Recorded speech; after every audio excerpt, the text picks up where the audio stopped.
For now, I want to take you to the United States, where a bomb cyclone is bringing blizzard conditions to parts of the upper Midwest and East Coast, causing New Year's travel delays. MyRadar senior meteorologist Matthew Cappucci joins us live now from Costa Rica. Matt, now the system has been described as that bomb cyclone. That sounds really bad. Is the reality just as bad as it sounds?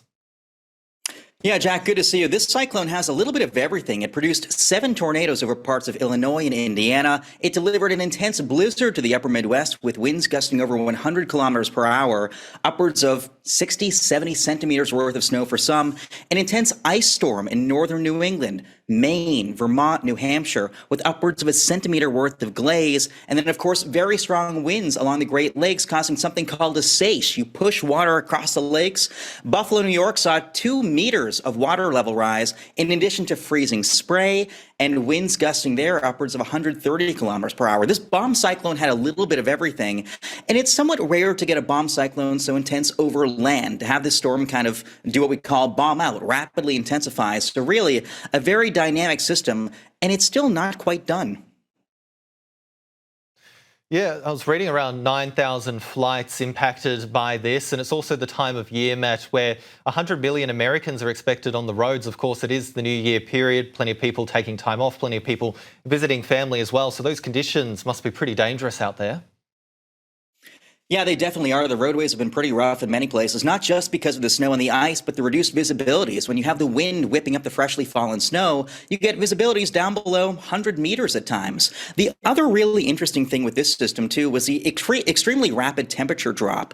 This system swirled south something called a blue norther, a very intense cold front, and that caused temperature drops on the order of 30 to almost 40 degrees Celsius in a matter of 12 hours. So consider St. Louis, Missouri. They were around like 24, 25 degrees. They dropped down to, just 13 hours later, they dropped down to about -3, -4 degrees, and snow at the same time in a matter of like 12, 13 hours. Crazy stuff. Really rapid change of season. Yeah, it's pretty wild, and we don't often see weather this extreme here in Australia. Is this normal for the United States at this time of year, or is this a bit something that's out of the usual?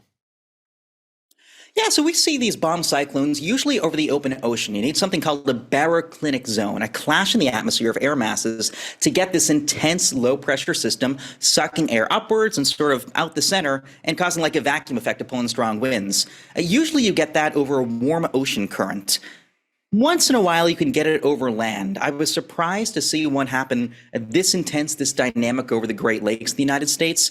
It can happen. It does happen from time to time. Interestingly, in Australia, you folks see something called East Coast lows, Australian East Coast lows. They form in a slightly different way, but to get something like that over land would be pretty unusual. Kind of similar in the United States.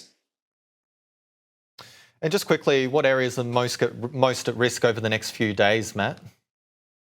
So the overall system is like a whirlpool. It's filling in right now, so it's not spinning and not sucking in as much air as much as it was before. Still, though, Lakes Erie and Ontario in western New York State and western Pennsylvania seeing continued heavy snow, up to a meter possible by Thursday evening local time, strong winds, and very chilly, dangerous conditions. Matthew Cappucci, thank you so much for bringing us all that information. It's much appreciated, and Happy New Year's as well.